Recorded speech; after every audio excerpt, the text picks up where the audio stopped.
Braço assistencial do Sistema OAB-RS, a Caixa de Assistência dos Advogados do Rio Grande do Sul tem como missão cuidar da saúde e do bem-estar dos colegas e de seus dependentes.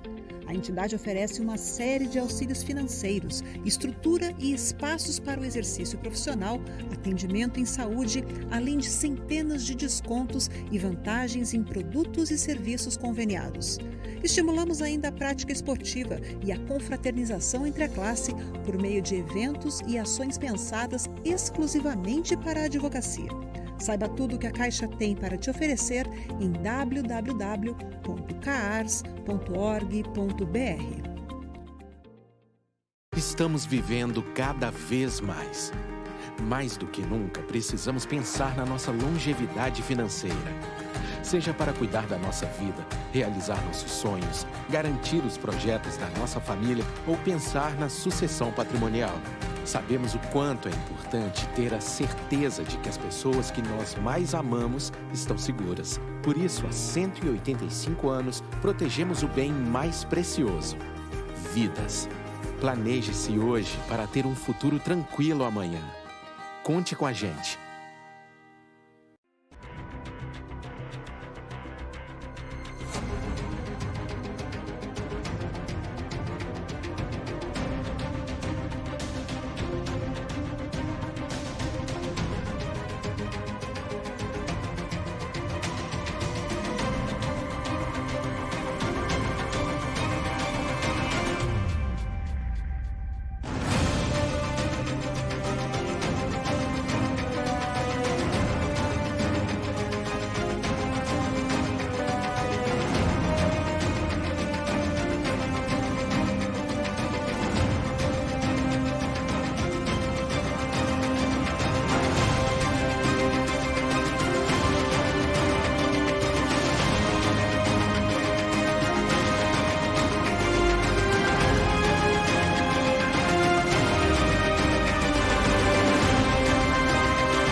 Boa tarde a todos, a todas.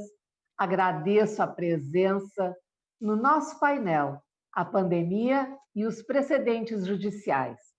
Parabenizo a organização da 9ª Conferência Estadual da Advocacia da OAB-RS, primeira totalmente virtual, na pessoa do nosso presidente, Ricardo Breia, da diretoria, e especialmente a nossa coordenadora científica e executiva dessa conferência, a diretora, secretária-geral adjunta da OAB-RS, Fabiana Bart.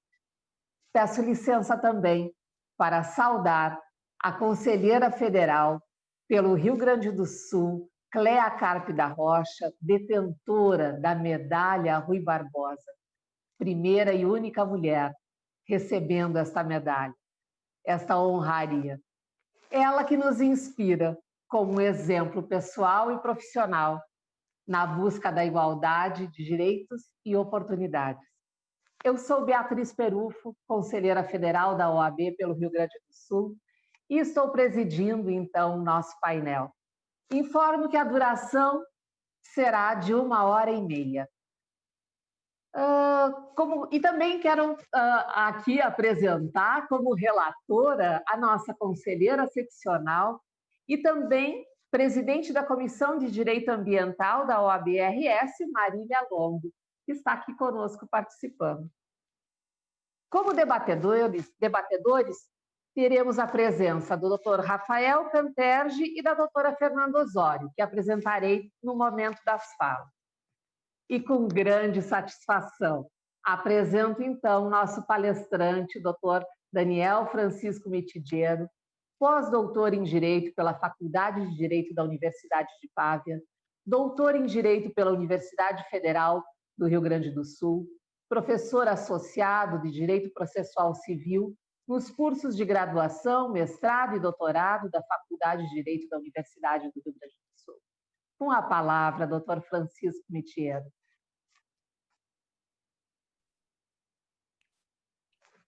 Muito obrigado, presidente, Beatriz, que bom estar aqui contigo, estar aqui com os amigos, com as amigas. Eu quero que as minhas primeiras palavras sejam de agradecimento. É uma grande alegria para mim estar aqui na conferência anual da Ordem dos Advogados do Brasil, do nosso Rio Grande do Sul. Eu quero saudar o nosso presidente, Ricardo Breyer. É sempre um prazer fazer parte dos movimentos sob a liderança Breyer, a nossa coordenadora geral, Fabiana Bart. Eu estou realmente muito feliz e me sinto muito distinguido por poder conversar com os colegas e com as colegas sobre o tema dos precedentes e da pandemia. Eu quero, além de te cumprimentar, Beatriz, cumprimentar a Marília, que está aqui com a gente, cumprimentar o Rafael e a Fernanda, meus queridíssimos amigos. É muito bom quando a gente, mesmo em relativo isolamento, como a gente está nesse período difícil que a gente está vivendo, que a gente consegue ter ferramentas para a gente se encontrar, para a gente se ver, e ainda que seja uma tela, né, a gente consegue ver um sorriso. Eu estou vendo teu sorriso daqui, Beatriz, e estou super feliz, a Marília, e a gente acaba, por assim dizer, se contagiando por estar juntos. E embora eu não possa ver todos os colegas advogados, todas as colegas advogadas que estão aqui conosco, todo o público, eu gostaria de dizer a todo mundo que é um prazer estar conectado por aqui, para que a gente possa debater esses temas dos precedentes e da pandemia, desse momento singular, desse momento muito rico e seguramente muito importante que todos nós estamos vivendo. Eu resolvi dividir a minha exposição em 3 grandes partes. A primeira delas, eu gostaria de situar o tema do precedente. Como processualista, eu me dedico ao processo civil, sou professor de processo civil, escrevo sobre processo civil e venho tratando, nada obstante, de um tema que, a meu juízo, não é um tema ligado ao processo civil, né? E o fato de nós termos colegas que trabalham com o direito em diferentes frentes aqui, acho que atesta isso muito bem. E eu pretendo demonstrar esse como meu primeiro ponto. Quando nós estamos falando sobre precedentes, sobre o que nós estamos falando, de onde nós estamos falando. Então, a primeira parte da minha exposição. A segunda parte da minha exposição vai dizer respeito ao tema propriamente das Cortes Supremas e dos precedentes. Então, afinal de contas, o que faz uma Corte Suprema, o que é uma Corte Suprema e de que modo o que é uma Corte Suprema e o que faz uma Corte Suprema acaba conectando com o tema do precedente. E aí enfrentar, de fato, o tema do precedente, pelo menos nas suas 2 grandes linhas, que é o tema da ratio decidendi e do obter dictum. Para chegar no terceiro ponto da minha exposição, que é, sim, tratar do precedente e da pandemia, e, a partir daí, conectar o tema do precedente com a teoria das normas, que, a meu juízo, é onde, de fato, a teoria do precedente se insere, e com a pandemia como fato capaz ou não de caracterizar uma excepcionalidade digna de uma distinção, a sugerir uma solução diversa daquela existente no precedente. E aí, então, o ponto todo da minha exposição vai caminhar para essa pergunta, afinal de contas, pandemia e precedente, que tipo de relação a gente pode estabelecer aqui, de que modo a gente pode trabalhar com essa dupla, pandemia e precedente, desde o ponto de vista da teoria das normas. Porque, afinal de contas, a gente trabalha com direito, a gente trabalha com normas, a gente trabalha com condutas, com comportamentos que devem ser observados para que a gente possa viver de acordo com o direito. Então, basicamente, esse é o roteiro, esse é o nosso mapa, e eu pretendo falar sobre isso, como a querida Beatriz já adiantou, em no máximo 50 minutos. No máximo 50 minutos. E eu quero começar com algo prosaico. Trabalhar com normas é algo que a gente trabalha no direito e fora dele. Existem vários ambientes normativos. O ambiente moral é um ambiente normativo. O ambiente religioso é um ambiente normativo. O ambiente jurídico é um ambiente normativo. E fora desses ambientes propriamente dito, a gente lida com normas o tempo inteiro, inclusive em situações excepcionais de pandemia. Eu estava indo ao Zafari agora no domingo Zafra aqui da Bordini, que é perto da minha casa, e cheguei lá, eu e a Vitória, minha esposa, e a gente se deparou com um cartazinho na frente do Zafra, né? Um cartaz que evocou aquele exemplo que a gente costumava ver nos livros, lá na introdução ao direito, né? Os exemplos: é proibida a entrada de cães, né? É proibida a entrada de veículos no parque. E são exemplos clássicos que a gente encontra nos manuais de direito. Aí tem um exemplo lá na porta do Zafra. É proibida a entrada de mais de uma pessoa por família. E a Vitória fomos ao Zafra. Bom, dúvida, né? Dúvida. Muito bem, a gente não pode entrar juntos porque somos da mesma família. Muito bem. Mas a gente pode se encontrar lá dentro? Ela pode entrar primeiro e eu fico 5 minutos e entro depois? Será que o intérprete pode, por assim dizer, pegar uma regra, uma norma e levantar o véu assim e olhar o que tem por debaixo, a finalidade dela, e se sentir e se autorizar, por assim dizer, a cumprir a finalidade da regra e não cumprir a regra? É uma pergunta que a gente sempre se faz quando a gente pergunta: e o cão-guia? Né? O cão-guia pode entrar dentro do restaurante, ou pode entrar dentro, por assim dizer, do metrô? E o veículo do parque? Né? Uma ambulância pode entrar no parque? Um carro normal pode entrar no parque numa situação normal? E aí a gente já começa a raciocinar aqui que trabalhar com o direito, como todo advogado sabe, como toda advogada sabe, como toda pessoa que trabalha com o direito sabe, não é trabalhar com textos escritos na lei ou na Constituição. É trabalhar com a interpretação desses textos à luz de casos. E esses textos, mais às vezes, nos colocam sempre diante de juízos que remontam a um padrão de normalidade. A norma vem da normalidade. A regra vem da regularidade. Então, quando eu trabalho com normas, eu pressuponho sempre um padrão de normalidade, um padrão de regularidade, e é isso que o direito normalmente trabalha.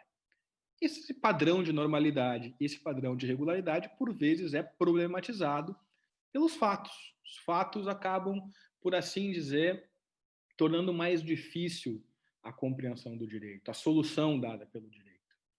Às vezes, é o próprio texto com que lida o legislador que torna um pouco mais difícil. Nesse caso, é proibida a entrada, mas eu posso ficar lá dentro, eu posso me encontrar com alguém mais lá dentro, uma situação posterior.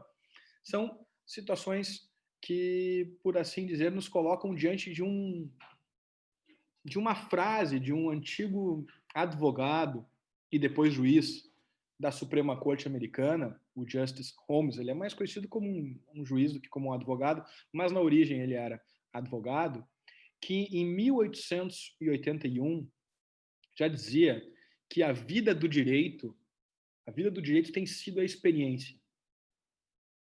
O campo próprio do direito é o campo da experiência, não tanto o campo da lógica. Com isso, ele não queria dizer que a lógica não é importante. É claro que a lógica é importante, né? A lógica dedutiva, a lógica indutiva, o campo da prova, por exemplo, é um exemplo fenomenal da indução no direito. Mas é predominantemente a experiência que faz com que a gente trabalhe bem com o direito e perceba que o direito não tem soluções exatas, por assim dizer. Estão sujeitas à argumentação, são sujeitas à justificação de razões. Não por acaso, muitos anos depois, em 1977, um outro conhecido autor do direito, Herbert Hart, dando uma conferência nos Estados Unidos sobre a teoria do direito nos Estados Unidos, vai dizer que a gente não pode encarar o direito nem como um nobre sonho, em que as respostas são todas dadas pelo legislador, em que todas as situações são claras, os fatos são sempre claros, e as soluções são sempre dadas, e o direito é seguro, e por isso a gente pode dormir, porque o direito, afinal de contas, é seguro, e nem pode também jogar o direito num pesadelo, de que não há, de que as normas não vinculam, de que as decisões dependem mais do que os juízes tomam no café da manhã, do que propriamente com relação a um direito pré-existente, ou pelo menos, em grande parte, pré-existente, que, de algum modo, consiga constranger, né, os advogados, os juízes, as partes, a adotar determinados comportamentos. Né? Estou dizendo tudo isso porque por uma razão muito simples. Porque quando a gente começa a trabalhar com o direito, e essa é a primeira parte da minha exposição, a gente percebe que, para saber se livro eletrônico é livro e, portanto, está imune à tributação, de acordo com a Constituição, não basta ler a Constituição, que diz que os livros são imunes. É preciso saber se eu posso descrever o sentido livro eletrônico, a palavra livro. Se eu posso dizer que livro eletrônico é livro, ainda que a época em que tenha sido escrita a Constituição não existisse livro eletrônico.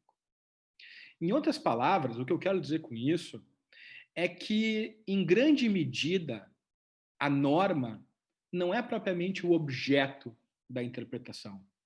A norma é o resultado da interpretação. A norma é o resultado da interpretação. Eu interpreto textos à luz de um caso, e a interpretação que eu dou a esses textos à luz de um caso faz com que surja um sentido que foi outorgado a esses textos. Vejam, se isso é verdade, então aquele velho esquema de que o legislador cria as normas e os juízes só declaram normas, que os advogados apenas devem narrar fatos e levar provas, mas não devem falar sobre direito, porque direito é coisa do juiz e não das partes, tudo isso é página virada. Na verdade, nós temos um papel fundamental na construção das soluções jurídicas dos casos concretos, cujo sentido é outorgado nas decisões judiciais. Bom, estou dizendo tudo isso para chegar à minha primeira conclusão. A minha primeira conclusão é a seguinte: embora o Código de Processo Civil tenha procurado instituir um sistema de precedentes judiciais, este sistema de precedentes judiciais não tem absolutamente nada a ver com o processo civil. Absolutamente nada a ver com o processo civil. O sistema de precedentes judiciais, ou tomar o precedente como fonte do direito, para ser mais claro ainda, tem a ver com a natureza argumentativa do direito e a maneira pela qual se dá a relação entre o legislador e o juiz no Estado constitucional. Se eu parto do pressuposto que interpretar é outorgar sentido a textos, o tema do precedente não é um tema setorial do processo civil ou das matérias de direito material que o processo civil se liga, mas é um tema ligado a toda a ordem jurídica. É um tema transsetorial. É um tema que interessa para o processo penal, é um tema que interessa para o direito ambiental, para o processo legislativo, é um tema que interessa para o direito como um todo. O tema do precedente, portanto, é um tema que diz respeito às fontes do direito e não diz respeito ao processo civil. O Código de Processo Civil, ele procura normatizar a maneira pela qual os precedentes surgem. A meu juízo, em muitas passagens, faz isso de uma maneira não tão bem feita. Quando, por exemplo, procura vincular precedentes a casos repetitivos, quando procura vincular isso a uma forma específica de atuação do Supremo ou do STJ, né, notadamente em recursos repetitivos, quando procura, de algum modo, confundir decisão e precedente quando trata de incidente de resolução de demandas repetitivas. Mas o fato é que a circunstância de o legislador ter disciplinado este tema no Código de Processo Civil não faz com que esse tema esteja, por assim dizer, represado nas muralhas do processo. É um tema da teoria do direito e é um tema das fontes do direito. Então, quando eu falo em precedente, eu estou falando em normas jurídicas. E esse ponto é fundamental. Esse ponto é fundamental para a gente enfrentar problemas ligados à retroatividade do direito. Esse tema é fundamental para a gente enfrentar problemas ligados à relação entre universalismo e particularismo no direito. Essa distinção é fundamental para a gente fazer uma distinção, uma diferença apropriada entre reclamação e precedente, e por aí afora. Bom, primeiro ponto, check. Então, precedente tem a ver com norma jurídica. Precedente é uma norma jurídica, é uma outorga de significado a um texto à luz de um caso concreto, a partir de um caso concreto. Segundo ponto, relação entre Cortes Supremas e precedentes. Relação entre Cortes Supremas e precedentes. Bom, o sistema de justiça, e o sistema de justiça civil no Brasil, a meu juízo, precisa ser revisto. Ele precisa ser revisto. E aqui eu faço um parênteses. A gente se queixa que os processos duram muito. Muito bem. Mas todos nós sabemos que a gente vai recorrer até o final porque tem recurso. E se tem recurso, a gente vai recorrer. Porque é um dever do advogado ir até o final. E como nós não temos, muitas vezes, uma segurança de que não pode ter uma mudança no entendimento de uma corte, a gente vai tentar até o final. É isso. Somos advogados, somos combativos. Então, a solução para o sistema, a meu juízo, em termos de duração razoável do processo, não é punir advogado por interposição de recurso. É redimensionar o sistema da justiça civil. Estou dizendo isso porque o pressuposto básico para que isso ocorra é que a gente consiga perceber com clareza para que serve um juiz, uma juíza de direito, um juiz, uma juíza federal, um tribunal de justiça e um tribunal regional federal. Eu costumo dizer que esses dois níveis participam do que eu chamo de cortes de justiça. De um lado. De outro, perceber a função das cortes de vértice. No nosso caso aqui, do Superior Tribunal de Justiça e do Supremo Tribunal Federal. Eles têm funções diferentes e, portanto, acabam produzindo resultados diferentes. Qual é o problema do sistema jurídico brasileiro? O problema do sistema jurídico brasileiro, até bem pouco tempo atrás, é que o STJ e o Supremo, quando querem, resolvem o caso concreto, conhecem de fatos, valoram provas, ou seja, exercem exatamente a mesma função de um juiz de primeiro grau. E quando não querem, não fazem isso.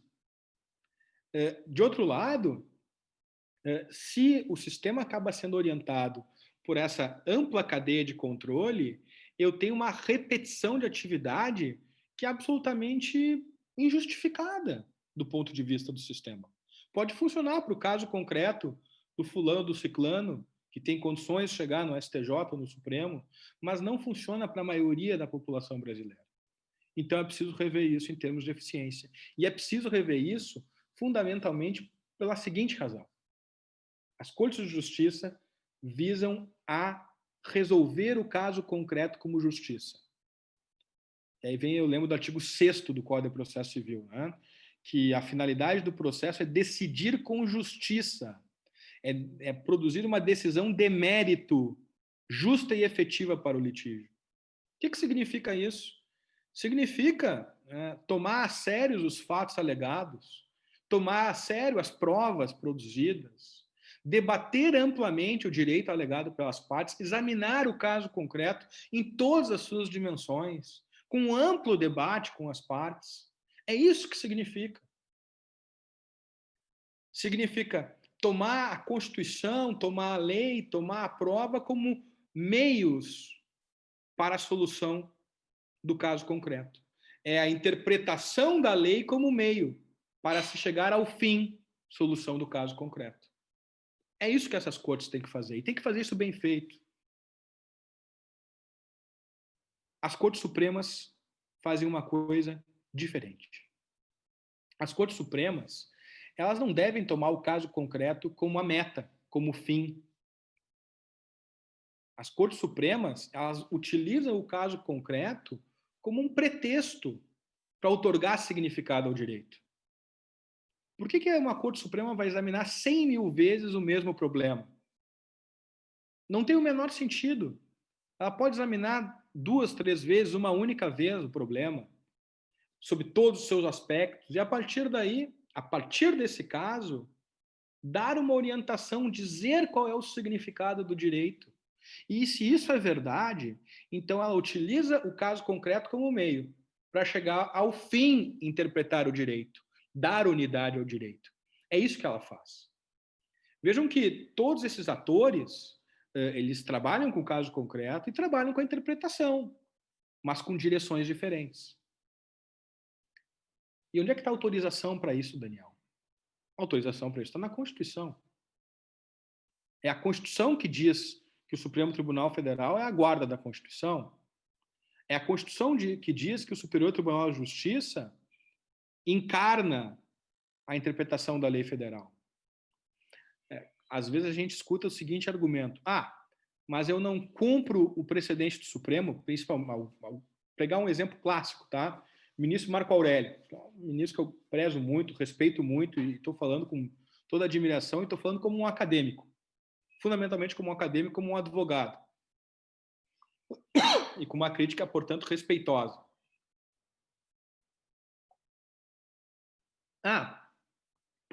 Eu não cumpro o precedente do Supremo, mas cumpro a Constituição. Vejam, por trás disso tem uma maneira de ver o que significa interpretar. Que maneira é essa? É aquela maneira que parte do pressuposto de que interpretar significa meramente declarar uma norma pré-existente. No entanto, se eu mudo o que significa interpretar e digo que interpretar significa decidir sobre o significado das palavras à luz de um caso, então não tenho mais como dissociar isso. Eu posso chegar à conclusão que o Supremo Tribunal Federal errou ao interpretar a Constituição. Vocês podem chegar a essa conclusão. Todos nós podemos chegar a essa conclusão. Mas o fato é que, para um cliente nosso, a gente tem o dever de dizer: olha, o Supremo vem entendendo dessa maneira. E, portanto, o direito é esse. Neste momento, o direito é este. Dentro do sistema de organização de justiça civil, um juiz de direito, uma corte de justiça, pegar o exemplo do Tribunal de São Paulo, na área penal, pegar que a Fê e o Rafael estão aqui. Nós assistimos recentemente, e isso eu assisti com grande pesar. Os ministros da sexta turma do Superior Tribunal de Justiça, né, exortando o Tribunal de Justiça de São Paulo a obedecer seus precedentes exarados em habeas corpus. Vejam que o que falta aqui é a conscientização a respeito do que é o precedente. O precedente é a encarnação do significado da legislação federal para o sistema de justiça. Bom, se isso é verdade, então não há o menor sentido de nós imaginarmos que há uma dissociação entre cumpro a lei, mas não cumpro a interpretação que é dada à lei pelo competente para fazê-lo. O problema, portanto, se resolve em um problema de competência. Então, e a relação entre Cortes Supremas e precedentes é precisamente essa. As Cortes Supremas são as cortes competentes, um argumento meramente formal, de competência da Constituição, para dizer, por último, qual é o significado da Constituição e da lei federal. E por isso se deve obediência aos precedentes, que são, portanto, obrigatórios. Devem ser considerados. E aí aqui, então, eu entro ainda na segunda parte da minha exposição, eu deixo de lado as Cortes Supremas e entro no tema do precedente. Mas, afinal de contas, o que é o precedente? Aqui vem um ponto que, na minha avaliação, é importante. O precedente não é sinônimo de decisão. E tampouco é sinônimo de jurisprudência. Uma decisão, ela soluciona um caso. É o caso da Marília com a Beatriz. É o caso delas. O caso que tem o nome da Marília, o nome da Beatriz, que tem a ver com os fatos específicos que as envolvem.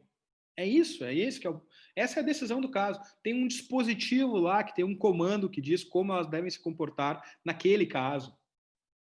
Só que pode ocorrer de que exista um caso idêntico entre a Fernanda e o Rafael. Idêntico.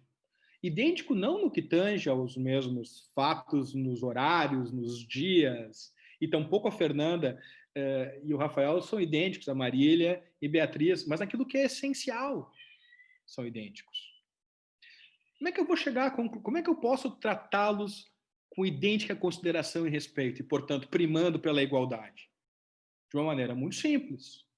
Eu vou pegar as razões que foram tomadas na decisão e vou generalizá-las. As razões necessárias e suficientes para a solução das questões vão ser generalizadas. Então, a decisão está no nível X, no nível 1, vamos colocar assim. O precedente está no nível 2, ele sobe uma escadinha. É uma abstração. Eu abstraio deste primeiro nível para chegar à formulação do precedente. É isso que eu faço. E isto é extrair do precedente a ratio decidendi. Esta é a norma do precedente. Alguns agora poderiam me dizer, mas Daniel, então como é que eu faço para aplicar o precedente? Né? Como é que eu faço para interpretar o precedente? Será que doravante, essa é uma crítica muito comum, os juízes então não vão mais ser bocas da lei, mas vão ser bocas do precedente? Olha, isso é um equívoco. Dizer isso é um equívoco. Porque assim como os juízes tinham que interpretar a lei e os textos, as palavras são equívocas, as normas são vagas e eu preciso decidir sobre o significado, um precedente é a mesma coisa, eu preciso examinar os fatos. Será que os fatos entre Fernanda e Rafael são de fato idênticos, essencialmente idênticos, aos de Beatriz e Marília? É um primeiro ponto que tem que ser examinado. E não tem lá um adesivo na testinha do caso dizendo eu sou idêntico. Em segundo lugar, eu preciso saber se de fato as questões jurídicas que foram tratadas são as mesmas. De modo que a operação básica do precedente é uma operação que envolve a individualização da ratio decidendi. E separar, portanto, aquilo que são razões necessárias e essenciais que sustentam as questões, primeiro ponto, daquilo que é dito apenas de passagem na decisão, que é o que a gente chama de obiter dictum. Chegando à conclusão que os fatos são essencialmente os mesmos e que as questões jurídicas tratadas são essencialmente as mesmas, então eu tenho o dever de considerar isso.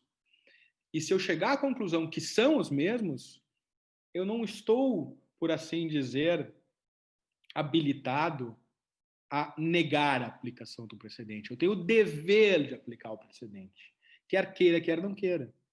Porque, afinal de contas, essa é a essência de uma norma. Eu não decido se eu quero ou não quero me vincular ao direito. Ou eu vivo num Estado de direito e me vinculo às normas, ou eu não vivo no Estado de direito. É simples assim. Então não há opção não quero seguir o precedente.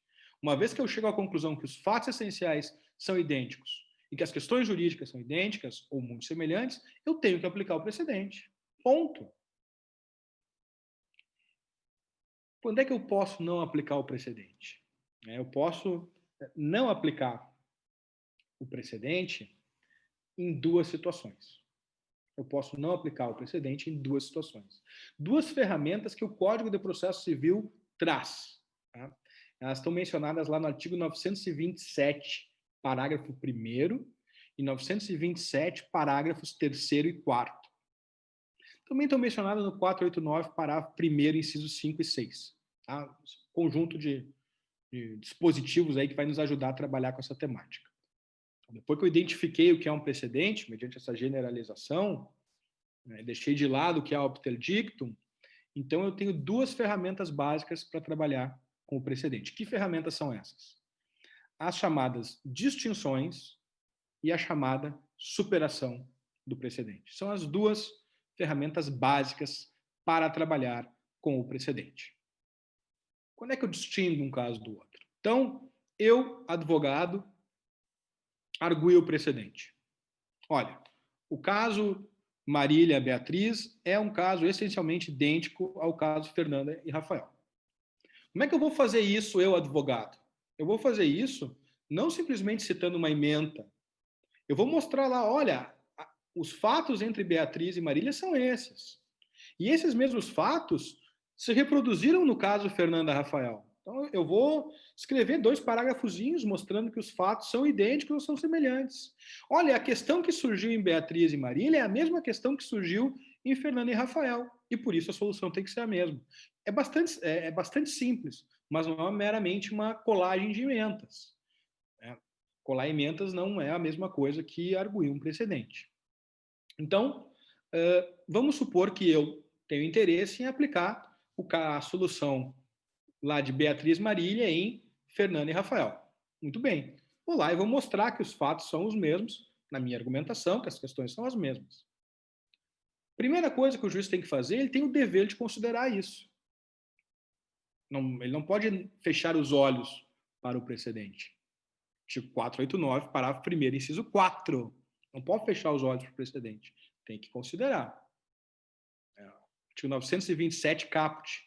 Juízes e tribunais observarão. O que significa isso, em primeiro lugar? Levarão em consideração. Não dá para fechar os olhos. Muito bem. Analisando, eu vou, então, chegar a duas conclusões. Posso chegar à seguinte conclusão. Olha, de fato, os fatos são os mesmos e as questões são as mesmas. Se eu chegar a essa conclusão, questão encerrada. Aplico o precedente. Um precedente do Supremo por um juiz, o precedente do STJ por uma Corte de Justiça, o precedente do Supremo pelo próprio Supremo, o precedente do STJ pelo próprio STJ, e aí afora. Aplico o precedente, não há distinção.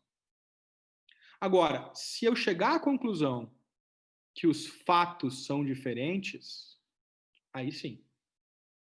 Aí, se eu chegar à conclusão que os fatos são diferentes, ou que as razões jurídicas que levaram à solução da questão não são as mesmas, aí eu vou fazer a operação do distinguish, eu vou distinguir os casos.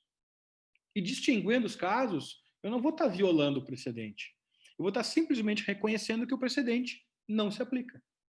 Por quê? Porque os casos são diferentes. Guardem esse ponto, pessoal. Eu vou voltar a esse ponto depois, quando for falar sobre precedentes e pandemia. Mas essa é uma operação básica. Distinção. Qual é a outra operação básica com o precedente? É a da superação. Bom, quem é que pode superar? O que é a superação do precedente? Superação do precedente é quando eu reconheço que o precedente está desgastado, que ele já não responde mais às demandas sociais, a congruência social, ele não tem mais congruência social, não está mais ancorado na realidade, ou quando ele não faz mais sentido, ele não é mais coerente dentro da ordem jurídica. Vejam que eu estou usando expressões absolutamente vagas, né? Pode caber qualquer coisa aqui. Mas isso é proposital, que é para justamente dar uma maior elasticidade no trato com esses conceitos, para que o direito seja suficientemente rígido quando necessário e, ao mesmo tempo, suficientemente elástico quando seja também necessário.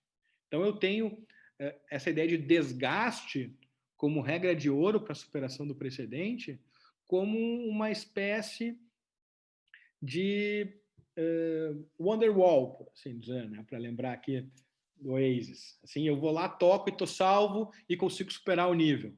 É mais ou menos isso. Quem é que pode fazer isso? Que esse é o ponto importante. Só quem pode superar o precedente é de quem emanou o precedente. Então, se o precedente é do Supremo, só o Supremo pode superar. Se é do STJ, só o STJ pode superar. Salvo se o Supremo antes superar o entendimento a respeito da natureza da questão, antes tida por federal e agora transmutada em constitucional. Isso acontece muito, né, no dia a dia. Mas, enfim, isso pode acontecer, mas daí envolve duas superações, da natureza da questão e, eventualmente, depois da própria solução da questão. Isso é importante para efeitos da proteção da segurança jurídica, né, superação para frente ou mutilação de efeitos. A gente pode, eventualmente, falar sobre isso um pouquinho mais para frente. Não vou falar agora, por causa do tempo. Mas, basicamente, isso. Um juiz de direito, um juiz federal, uma corte de justiça não pode superar o precedente. Estarão desrespeitando o precedente. Então, esse não é propriamente o tema que eu quero desenvolver aqui na terceira parte da minha exposição. Porque agora eu cheguei finalmente à terceira parte da minha exposição. Disso que é a distinção, disso que é a superação, quem pode, quem não pode. Precedentes e pandemia. Pode o Supremo Tribunal Federal, pode o Supremo Tribunal de Justiça, ou pode qualquer outro ator do sistema de justiça, alegando pandemia como fato particular, distinguir um precedente e deixar de aplicar uma norma consolidada no Supremo ou no STJ para a solução de uma questão? Bom, para eu responder essa pergunta, nos poucos minutos que me restam, que a nossa presidente Beatriz está aqui me olhando e atenta ao relógio, com toda a razão do mundo, para que eu possa responder a essa pergunta de uma maneira minimamente criteriosa, eu vou dizer o seguinte: depende. Depende do quê, Daniel? Olha, depende fundamentalmente se a pandemia, de fato, tem um papel relevante naquele setor da ordem jurídica com o qual eu estou trabalhando. Primeiro ponto. E segundo ponto, se a distinção ela é de tal modo que não implica um rompimento da regra, mas apenas uma suspensão tópica e temporária. Tópica, uma solução tópica e temporária. Eu vou dar um exemplo disso que o Supremo Tribunal faz muito bem. E vou dar um que ele fez mal. Vou dar os dois exemplos. Para a gente poder botar assim, isso dentro de uma teoria um pouquinho maior, eu diria que quando a gente trabalha com essas situações, a gente tem que voltar a um par que a gente estuda lá na teoria do direito, que é um par que revela ou remonta a uma discussão entre universalismo e particularismo na aplicação das normas. Então, basicamente, o que a gente tem aqui?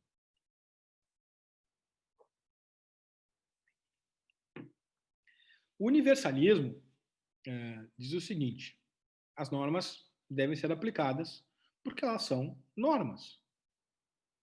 O universalismo tem um universalismo, uma versão extremada, que é aquela que diz basicamente o seguinte: olha, faça-se justiça ainda que pereça o mundo. Dura lex sed lex. Ou seja, cara, pouca coisa importa. Tá? A gente vai aplicar a norma independentemente de saber se essa norma está ferindo a finalidade para a qual ela foi pensada. Pouco importa, nós vamos simplesmente aplicar as normas, ainda que pereça o mundo. Então, esse é o universalismo, por assim dizer, assim, elevado à sua enésima potência. Eu jamais vou admitir qualquer exceção às normas. Primeiro ponto. De um outro lado, tem o particularismo. O particularismo diz basicamente o seguinte: olha, existem as normas, mas eu sempre devo levar em consideração, para solucionar os problemas jurídicos, as finalidades para as quais as normas foram criadas. Ou seja, eu vou acabar, por assim dizer, vendo a norma não propriamente como algo que me constrange e diz o que eu devo fazer, mas como algo que me convida a examinar a finalidade pela qual ela foi instituída. Vejam que se eu trabalho com as normas dessa maneira, eu, ao fim e ao cabo, vou acabar sempre justificando, de alguma maneira, o deixar as normas de lado. A gente sabe bem que a gente acaba justificando muita coisa quando a gente quer, porque, afinal de contas, sempre tem uma razão que vai ser particular no nosso caso. Eu poderia dizer, por exemplo, no meu exemplo do Zafra e da Bordini, de que eu vim do escritório, a Vitória veio de casa, ou eu vim de casa, ela veio do escritório, e nós nos encontramos na porta do Zafari, e, portanto, nós não saímos deliberadamente para dentro do Zafari com o intuito de superpovoá-lo. Bom, não interessa, não dá para entrar, porque tem que proteger os 2 metros presumíveis. Então, esses dois modelos são modelos, por assim dizer, muito extremos. Um universalismo muito exacerbado, um particularismo muito exacerbado. Qual é o modelo de meio aqui? É o que o pessoal chama de universalismo presumido. Né? Tem 2 autores que trabalharam bem isso há algum tempo. Um deles é um filósofo também americano, o Frederick Schauer, num livro chamado Playing by the Rules, né? Trabalhando com normas, com regras.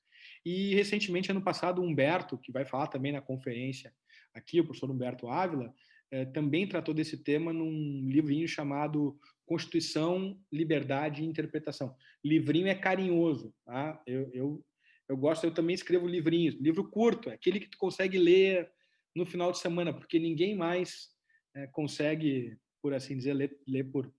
Assim, um livro de 400 páginas eu nem começo a ler, eu já largo. Pelo amor de Deus, me deixa longe dele. O de 80 a gente se anima e fica bem. Então, acho que é um livro bem legal, vale a pena a gente ler.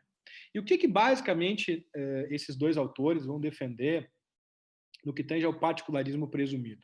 Eles vão dizer, olha, as regras têm que ser seguidas, as normas têm que ser seguidas.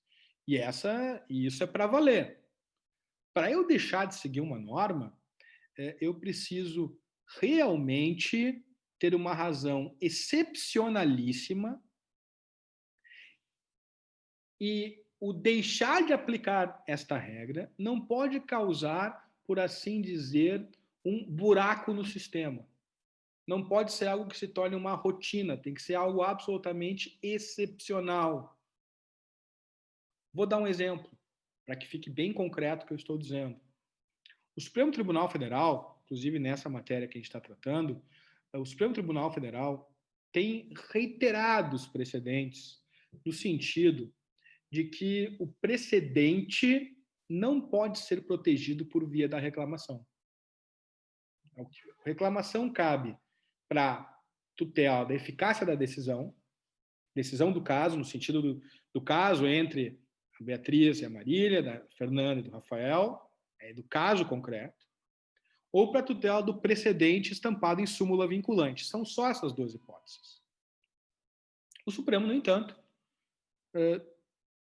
utiliza a reclamação para tutela de uma única situação envolvendo precedentes: liberdade de expressão. Uma única situação. É só essa situação. Porque entende que é um valor absolutamente fundamental na nossa República e que, por essa razão, precisa ser protegido imediatamente. Não dá para deixar para o dia de amanhã. Não dá para esperar as instâncias recursais. Amanhã não vai ser outro dia. Então, é preciso tutelar a liberdade de expressão na maneira pela qual o Supremo trata este tema. Não estou me referindo aqui ao problema de fake news. Eu não sou constitucionalista, não vou tratar desse tema. Estou me referindo à excepção clássica de liberdade de expressão, que é o tema que o Supremo vem excepcionando a matéria. É esse tipo de universalismo presumido que me parece que é um bom paradigma para a gente tratar da relação entre o precedente, que é sempre uma norma geral, construída a partir de um caso, e situações excepcionais decorrentes da pandemia, e que eventualmente possam servir como um elemento para distinguir casos. Bom, com isso eu acho que a gente consegue atar as duas pontas do discurso, né? Consegue atar as duas pontas da norma jurídica, da situação particular, dos precedentes como norma geral, da pandemia como caso particular, e eu quero reiterar e dizer que é uma grande alegria poder estar aqui com os advogados e advogadas, com quem eu me irmano, né, nas agruras e na beleza, na delícia, né, e na tristeza do dia a dia da justiça civil. Muito obrigado pela atenção de todo mundo.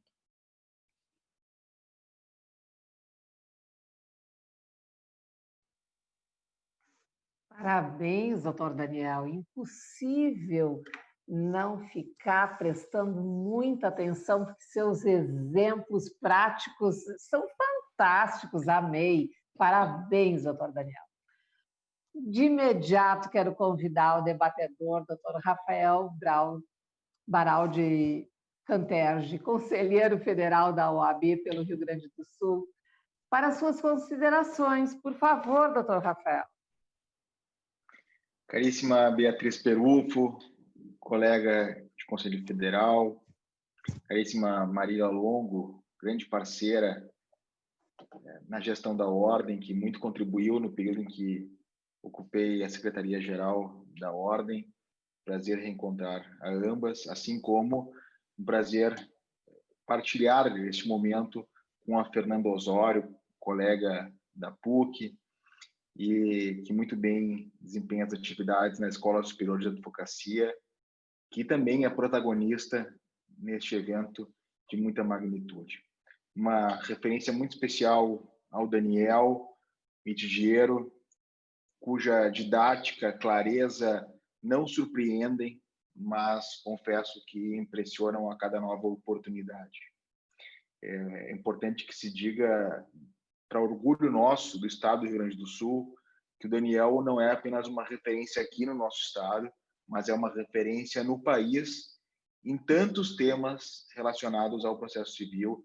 E o tema dos precedentes, com seu livro, que já caminha para a 5ª edição, é um exemplo, mas nós poderíamos aqui citar as inúmeras obras do Daniel, que desde cedo, Daniel agora está com 28 anos, mas ele começou mais cedo e já era destaque nas suas produções acadêmicas por mérito, por dedicação, não apenas por inspiração, mas também por transpiração, certamente, que conduziram a esse resultado maravilhoso em favor da ciência jurídica, não apenas do Estado do Rio Grande do Sul, mas de todo o país, e que já caminha também para um reconhecimento fora do território nacional. Eu preciso fazer 2 considerações. A primeira, de elogio à gestão da Ordem, ao presidente Ricardo Teixeira Breyer, e ao saudá-lo, saúdo todos os diretores da Ordem, Pedro Alfonsin, todos os diretores da Caixa de Assistência, os colegas de Conselho Federal, Maria Cristina, Grace, e especialmente a Cleia Ana Maria Carpe da Rocha, Renato da Costa Figueira, e uma especial referência necessária, justa, a Fabiana Azevedo da Cunha Bart, nossa coordenadora geral do evento, que caminha mais uma vez para um evento de muita instrumentalidade importante na contribuição da construção da advocacia nesses tempos de distanciamento social, em que nós precisamos aproveitar o momento para inspirações, e este evento certamente contribui, assim como aqueles das gestões do presidente Cláudio Lamáquia, presidente Marcelo Machado Bertolucci, e também na gestão passada do presidente Ricardo Breyer. Esse tempo que era destinado ao debate, eu conversei com o Daniel, conversei com a Fernanda, e nós entendemos que não haveria melhor forma de aproveitá-lo que conceder o tempo ao Daniel para que possa seguir tratando do assunto. Seria injusto com o nosso público ocupá-lo de outra forma que não com o Daniel. Então, eu, estudando seus textos, professor Daniel Mitidier, e ouvindo as suas palestras, e essa em especial, surge uma questão que é tratada no livro Recurso Especial e Recurso Extraordinário, e que merecia uma obra própria. Tenho a expectativa de que isso ocorra no futuro próximo, que é o tema relacionado ao papel das reclamações ou da reclamação diante dos precedentes. Esse tema me parece um tema bastante atual, tem relação com o que foi tratado até aqui, principalmente naquelas situações excepcionais, e aqui poderíamos citar o exemplo da temática ligada à liberdade de expressão, enfim, a tantos outros assuntos. Então, eu deixo essa indagação para possibilitar com que nós tenhamos a continuidade do aprendizado ao ouvi-lo, agradecendo pela oportunidade de integrar um painel com um tema atual e que é ministrado da melhor forma possível. Muito obrigado a todos pela oportunidade, e gostaria depois de ouvir ainda mais Daniel Mitidier. Muito obrigada, doutor Rafael Canterge. É fantástico, não? Também nós temos que verificar essa questão nossa deste painel, desta união dos debatedores, para ouvir mais o nosso palestrante, doutor Daniel. É fantástico isso. Adorei, adorei. Não desmerecendo nossos debatedores, e sim, né? Porque, claro, eles podem contribuir e muito, com certeza. Mas, doutor Daniel, sua fala é essencial neste momento. E, claro, de imediato também passo para a doutora Fernanda Osório, nossa debatedora, que é diretora dos cursos permanentes da ESA, Escola Superior de Advocacia, da nossa OAB-RS, para suas considerações.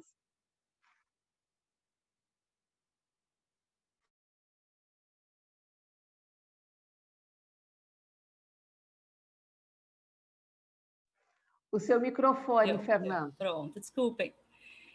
Eu gostaria de iniciar agradecendo o honroso convite que me foi feito para estar aqui como debatedora na Conferência Estadual da Advocacia, primeiro na pessoa do presidente Breyer, na pessoa da secretária-geral adjunta, doutora Fabiana Bart, também coordenadora geral das comissões da OAB aqui do Rio Grande do Sul, com quem eu mantenho uma relação bastante estreita na coordenação dos cursos da Escola Superior de Advocacia. Eu também gostaria de saudar todos os colegas, advogados e advogadas que nos assistem, estudantes, nas pessoas da nossa querida presidente de mesa, conselheira federal Beatriz Perufo, Marília Longo, presidente da Comissão de Direito Ambiental, e na pessoa do querido amigo, nosso grande conselheiro federal, que muito bem nos representa, Rafael Canterge. Em especial, eu cumprimento e agradeço pela oportunidade de ouvi-lo, professor Daniel Mitidiero, e eu registro que o fato de termos sido colegas na graduação não me impede de, com uma distância necessária, poder manifestar o meu grande apreço intelectual pela toda a tua produção científica no campo do processo civil e em outros. Aliás, desde o início da graduação, o Daniel ele já demonstrava o potencial que o faria hoje um dos grandes nomes, um dos nomes mais importantes do processo civil, cujos trabalhos, então, depois viriam a consagrá-lo nesse sentido. Então, eu te agradeço, Daniel, na tarde de hoje, por enfrentar um dos temas que talvez seja um dos temas mais importantes do direito atual, e não propriamente do processo civil, que é, então, o tema do precedente judicial. Eu me permito, ainda enquanto criminalista, dizer que esse tema ele vai ser analisado sob o ponto de vista do direito constitucional e principalmente a partir do debate que se fez lá no século XX com Kelsen, na teoria pura do direito, e depois, então, com Herbert Hall.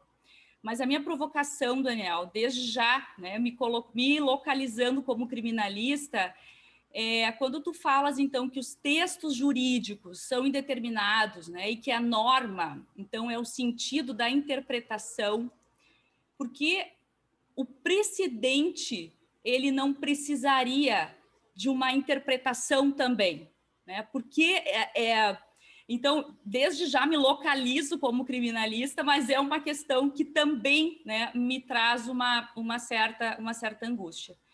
E, então, desde já eu agradeço novamente pela oportunidade de te ouvir, de te encontrar, todos os colegas.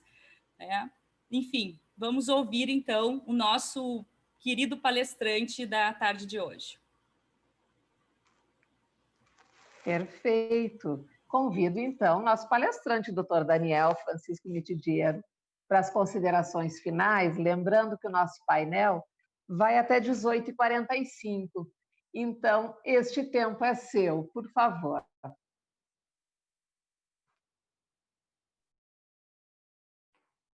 obrigado, Bia. Íntimo, né, Bia? Que a gente está em casa, é tão bom quando a gente está em casa, assim, vendo os amigos, fica bom. Rafael, Fê, olha, que alegria poder conversar com vocês também. Saibam que a recíproca é verdadeira, admiração genuína e de coração. Que bom que estamos juntos. Vou me permitir saudar aqui na primeira rodada, saudei o Ricardo, o nosso presidente Ricardo e a Fabiana. Queria saudar também o Pedro Alfonsin e o Antônio Zanetti, queridos amigos que também trabalham pela Ordem, que são meus amigos muito, muito particulares, muito estreitos também. Eu vou começar com a Fernanda, porque é um tema realmente que é um tema que desperta, Eu tenho, como eu dou aula no mestrado e doutorado, não só para alunos do processo civil, mas para alunos do direito de um modo geral, colegas, pessoas que trabalham com direito há mais tempo, colegas mais jovens, pouco importa. Sempre vem essa, bom, Daniel, mas o precedente é para o processo penal também, precedente é também para o processo eleitoral e mais, Daniel. Assim, já que a lei tem que ser interpretada, e o precedente é um texto, o precedente também não tem que ser interpretado. Eu acho que são duas observações para lá de justas, né? Então, a primeira é a seguinte, muito bem, o precedente, na minha avaliação, como é resultado da interpretação, é uma norma. De modo que ele é transetorial, se aplica ao processo civil, ao processo penal, a toda e qualquer experiência jurídica, né? Porque interpretar não muda, né?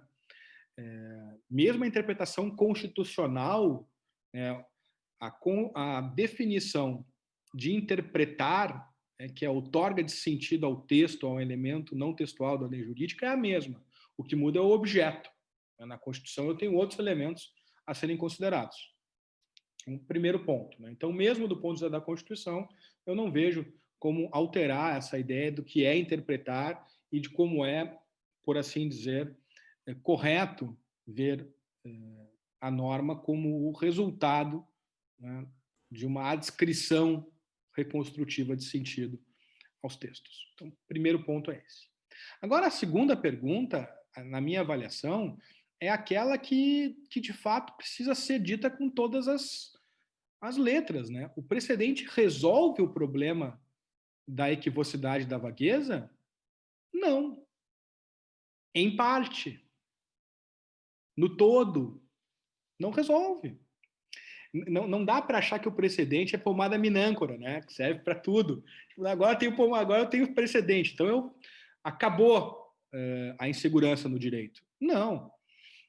O que eu costumo dizer é que o precedente ele vai, por assim dizer, me dando maior segurança ao tratar de casos. E eu vou procurar mostrar isso com dois exemplos. Com três exemplos. Tá? O primeiro exemplo é o seguinte. A gente já mencionou aqui que o Supremo Tribunal Federal, há pouco tempo, decidiu que livro eletrônico é livro. Muito bem. Bom, pode um juiz de primeiro grau ou uma corte de justiça negar o fato de que o livro eletrônico é livro? Não pode. Seguir ler. Olha, livro, o problema está em saber se o livro eletrônico é livro. Não tem como negar isso. Então eu fechei, para usar a linguagem do Kelsen, eu fechei um pouquinho mais a moldura, né? Então antes eu sabia que, olha, livro eletrônico pode estar dentro ou fora da moldura. Agora eu sei que está dentro. Livro eletrônico é livro. Está aqui dentro. Agora tem uma segunda pergunta, que pode estar nesse segundo caso que não estava no primeiro, que é a seguinte. No primeiro caso, foi apreciado uma espécie em que chegou no Supremo como veículo para o livro eletrônico Kindle. Kindle, muito bem. E aí o Supremo chegou à conclusão de que o livro eletrônico, o livro, né, o e-book, e o Kindle, que é o aparelho que só dá para ler livros, são imunes. Agora a gente pode mudar um pouquinho. No segundo caso, chegou lá, livro eletrônico é livro. Só que quem pede imunidade é a Apple para iPhone e para iPad, porque afinal de contas dá para ler livros no iPad ou no iPhone. Será que a gente consegue agora dizer... Veja que o precedente já não soluciona todo o problema, soluciona uma parte dele. Não posso negar o fato de que o livro eletrônico é livro. Tá, mas muito bem. A Apple, o iPad, o iPhone, que servem para outras coisas que não apenas leitura de livros, né? São imunes ou não? É uma outra discussão. Eu posso ter uma terceira discussão daí oriunda.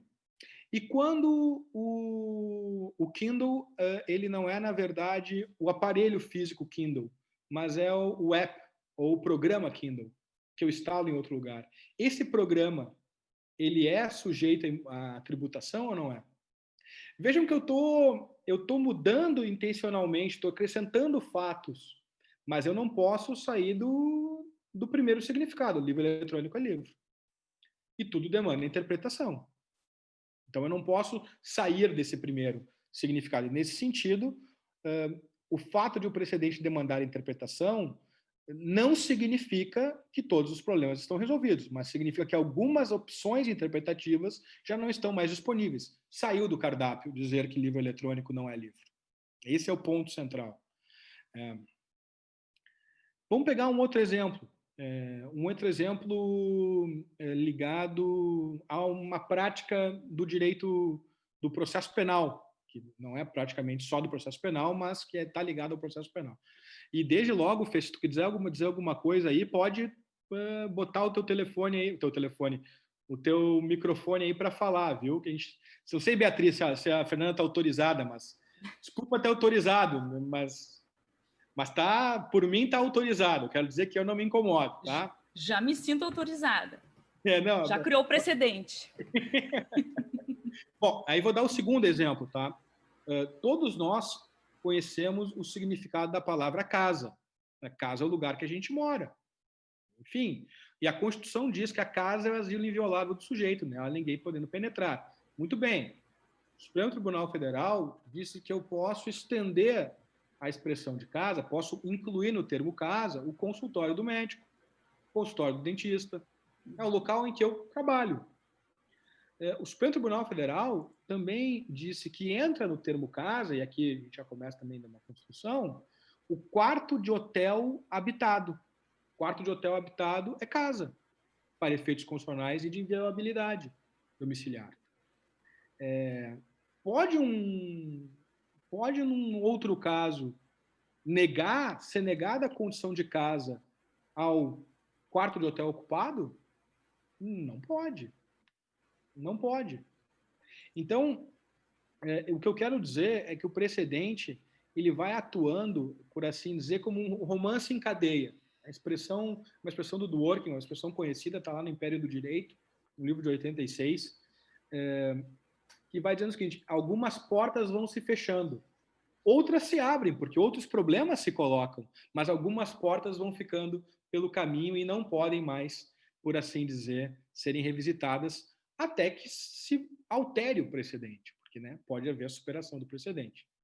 Então, eu acho que esse ponto é um ponto bastante importante.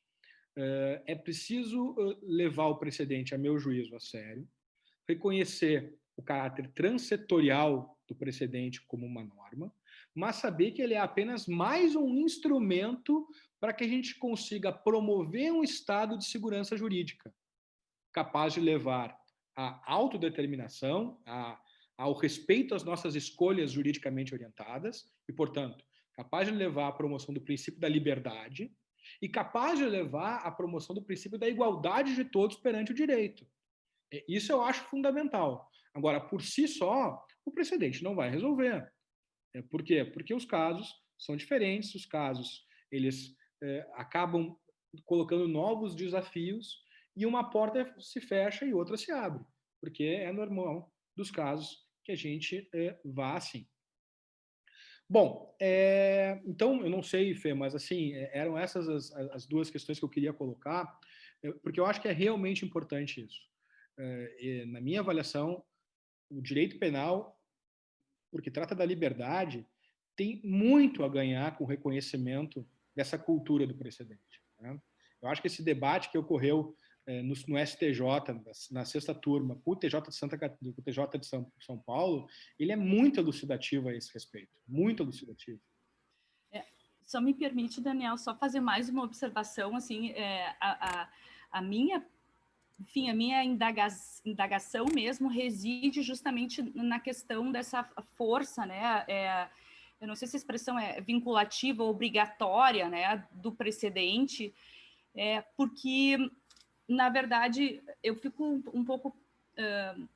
enfim, o meu pensamento é a questão da força da Constituição Federal, independentemente da pessoa que o interpreta, né? E aí a gente pode pegar justamente a questão da interpretação a respeito da presunção de inocência, entendeu? Então, na verdade, será que não seria um abandono dessa ideia da coercitividade do próprio direito, né? E vinculando necessariamente a interpretação, né, enfim, nesse caso que tu trabalhas, né, tu falas das cortes superiores, né, cortes de vértice, né, acho que foi essa expressão que tu utilizaste. Mas, enfim. Não, mas é isso, Fernanda. Na verdade, o que eu estou dizendo é o seguinte: eu parto de um realismo metodológico, não de um realismo ontológico, de um realismo metodológico. É basicamente o seguinte: tu pode ser contra, eu posso ser contra, enfim, a Marília, a Beatriz, a Rafael, todo mundo pode ser contra uma determinada compreensão do Supremo. Agora, no sistema de administração da justiça civil, aquela é, por assim dizer, aquele é o significado da norma. E esse é o ponto central. E eu acho que a gente tem que se pautar por isso. Então, a gente pode dizer, não, a Constituição, quando fala presunção de inocência, obviamente está se referindo até o último recurso que vai transitar no Supremo Tribunal Federal até o final dos tempos. Está bem. Agora, o Supremo diz o contrário. Na véspera do julgamento pelo TRF ou pelo TJ, tem o dever de dizer para o cliente, olha, o negócio é o seguinte, daqui, né, pode acontecer e nós temos que te recolher a XYZ e não ir para casa. Isso precisa saber que é assim que a engrenagem, que o maquinário da justiça civil funciona. E isso eu chamo de realismo metodológico. Claro, é uma super discussão na teoria do direito, na metodologia do direito, mas eu acho que nós vamos ganhar em segurança se a gente fizer isso. Mas, enfim, é um super tema, é super bacana. Vou enfrentar agora com o Rafael, muito gentilmente, me cruzou essa bola na área, né, para eu poder falar um pouquinho sobre reclamação também. Reclamação é o tema do meu livro novo, vai sair agora em setembro, Reclamação nas Cortes Supremas, e foi um livro que decorreu do meu interesse, não como teórico, porque, enfim, naturalmente como teórico também, mas veio da minha experiência de advogado. Às vezes eu escrevo meus livros como pelo interesse teórico que eu tenho nas coisas, né? O precedente, cortes surgiram assim. E o reclamação não. A reclamação surgiu com interesse com interesse prático, porque eu casualmente advoguei em 2 casos, um no Supremo e no STJ, sobre reclamação. Um deu certo, o outro não deu. Então não é porque eu ganhei os 2 casos, que eu me empolguei, ou que eu perdi os 2, fiquei bravo, e aí resolvi escrever o livro. Não foi por isso, foi realmente porque eu percebi que era necessário auxiliar as Cortes Supremas e auxiliar assim os utentes do serviço justiça a trabalhar com esses temas. E aí eu retomo o tema da distinção entre decisão e precedente. A Constituição diz lá no artigo 102 e no artigo 105, inciso 1, né, respectivamente, que cabe reclamação para a tutela da decisão, né, para fazer valer a eficácia, né, do julgado. Fazer valer a eficácia do julgado. Quando eu falo da eficácia do julgado, eu estou me referindo à controvérsia concreta decidida entre a Bia e a Marília, entre a Fernanda e o Rafael. Tanto é que o Supremo desenvolveu uma enorme linha de precedentes exigindo o que ele chama de aderência estrita, né? Tem que ser a mesma causa, o mesmo pedido, as mesmas partes, eventualmente terceiros com interesse direto na causa, mas fundamentalmente é o interesse do mesmo caso, é a eficácia da mesma decisão. O Código de Processo Civil, no entanto, e aqui eu acho que foi um problema do Código de Processo Civil, né, ampliou de maneira indevida, porque ampliou a competência do Supremo por lei ordinária, coisa que ele não pode fazer. Quando fez o quê? Quando permitiu reclamação para a tutela das decisões ou dos precedentes oriundos dos recursos repetitivos. Está lá no artigo 988, parágrafo. Né? Olha, vai caber reclamação para a tutela dos recursos especiais extraordinários repetitivos depois de exaurida as cortes de justiça, as instâncias ordinárias. Bom, isso para mim é um grande equívoco. Né? Isso é um equívoco na ordem constitucional, porque não há autorização constitucional para isso, porque decisão não é a mesma coisa que precedente, a gente já conversou sobre os níveis diferentes. E em segundo lugar, porque do ponto de vista do sistema da justiça civil, não faz o menor sentido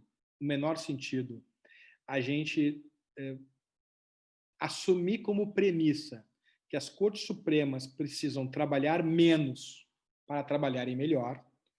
Todos aqui, a gente, vamos combinar, né? Ninguém julga 110 mil processos em 11 num ano. Ninguém faz isso. Então, para que julgue bem os casos, é preciso julgar menos. Aí, julgar menos não tem outra maneira a não ser escolher aquilo que vai ser julgado. Não tem outra maneira a não ser essa. É impossível ser diferente. De modo que não faz nenhum sentido eu fechar a porta do recurso extraordinário, dizendo que só deve entrar aquilo que tem repercussão geral, que foi o que fez em emenda constitucional 45, e que o regimento interno do Supremo Tribunal Federal, há um mês atrás, ampliou no seu significado, dizendo, olha, e eu posso negar a repercussão geral para o caso concreto, dizendo, olha, é importante, é transcendente, mas não é o momento de enfrentar a questão. O regimento interno do Supremo, mais ou menos um mês atrás, colocou esta hipótese de repercussão geral. E, na prática, o STJ age da mesma maneira, né, porque usa a súmula 7 como esse filtro recursal, examinando aquilo que entende relevante.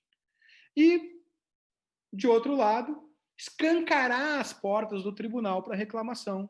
Ou seja, toda vez que houver uma violação a um precedente, o que é algo, obviamente, sujeito à argumentação, e com boa argumentação a gente consegue chegar lá, nós vamos tomar, inundar, né, as Cortes Supremas. Então, não faz o menor sentido fechar a porta ou dificultar o acesso por recurso extraordinário especial com repercussão geral e mecanismo semelhante e escancarar as portas com a reclamação. Então, um sistema realmente preocupado em promover a duração razoável do processo, promover uma melhoria no sistema do processo civil, ele tem que estar preocupado em desenhar mecanismos capazes de responder concretamente a esses anseios. Então, para além do mero slogan, a gente precisa fazer com que o sistema judiciário, que o tecido processual reflitam essas preocupações.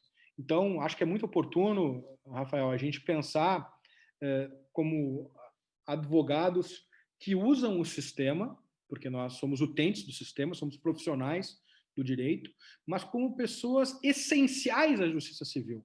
E, portanto, tem um papel no aprimoramento da justiça civil. Eu acho que é muito importante a gente levar isso em consideração também quando a gente desenvolve as nossas teses e a maneira como a gente pensa o sistema. Então, acho que eram mais ou menos essas considerações. Bia, não sei, Alfa, se está satisfeito, mas eu mais ou menos ficaria por aí para ficar também dentro do meu tempo.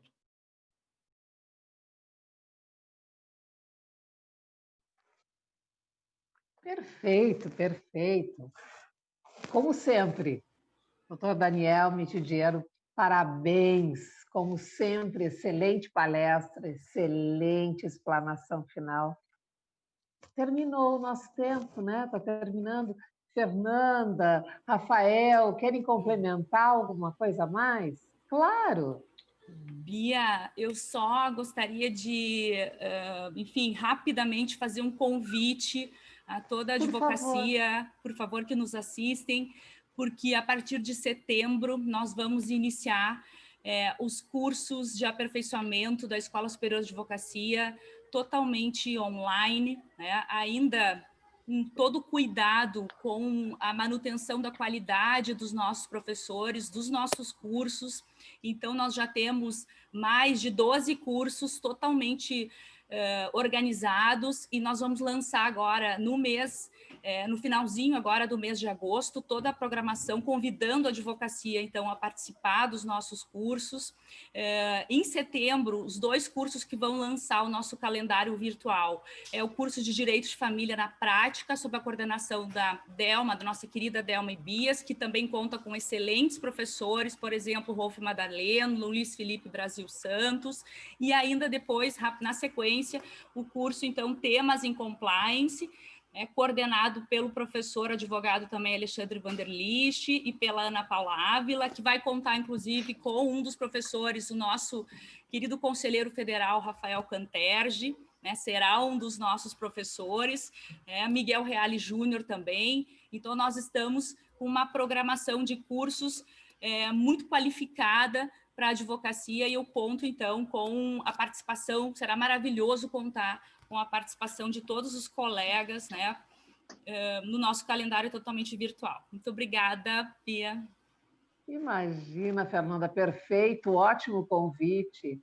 Não sei se o Rafael quer também fazer mais alguma colocação. Bia, eu agradeço pela oportunidade uma vez mais, cumprimento o Daniel pela fala. Eu não sei se eu me passei, mas eu tenho recebido algumas mensagens que provocaram a indagação em relação ao que aconteceu no Zafari domingo. Se no final vocês entraram os dois, entraram separadamente, ou decidiram apenas um entrar. E se a alternativa foi a terceira, quem entrou? Me faz rir assim, desse jeito. Agora, Daniel vai ter que responder. Olha, eu vou ter que confessar aqui, tá? Que foi a Vitória que deu a solução, que não vai poder dar o contraditório aqui. Que ela disse, não, Dani, fica tranquilo, que eu vou entrar primeiro e tu entra depois. E a gente se encontrou lá dentro, e aí a gente permanece juntos, porque daí a gente não entra juntos. E aí a gente ficou debatendo. E eu falei assim, Bezinha, boa, vou falar na conferência sobre esse exemplo, que é basicamente a proibida entrada do cão. Aí eu falei isso, ela se deu conta. O cão ficou esperando para entrar. Perfeito, perfeito. Respondido, Rafael.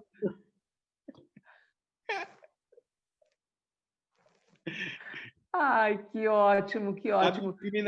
Muito obrigado. O cara queria extrair a confissão, né? O cara queria extrair a confissão que o cãozinho ficou lá, né? Mas é que nós sabemos que esse exemplo é um exemplo hipotético, que não aconteceu, mas apenas para ilustrar o exemplo, né? Porque eu tenho convicção de que ela ficou em casa e tu foi sozinho ao super e fez as compras, né? Adorei, adorei. Ótimo. Que pena, temos que encerrar, né? Mas, claro que nós temos que registrar aqui o agradecimento. Doutor Daniel Francisco Mitidiero, muito, muito obrigada. Obrigada aos debatedores, Rafael Canterge e Fernando Osório. Obrigada, Marília Longo, que está aí fazendo toda a relatoria. E, claro, agradecer a presença de todas as pessoas que estão aqui nos assistindo. E encerro, então, o nosso painel A Pandemia e os Precedentes Judiciais. Uma boa noite. Boa noite. Tchau, tchau. Boa noite. Prazer te ouvir, Daniel. Grande beijo, Marília. A todos, Rafa. Tchau, tchau. Tchau, tchau, tchau, tchau, gurias.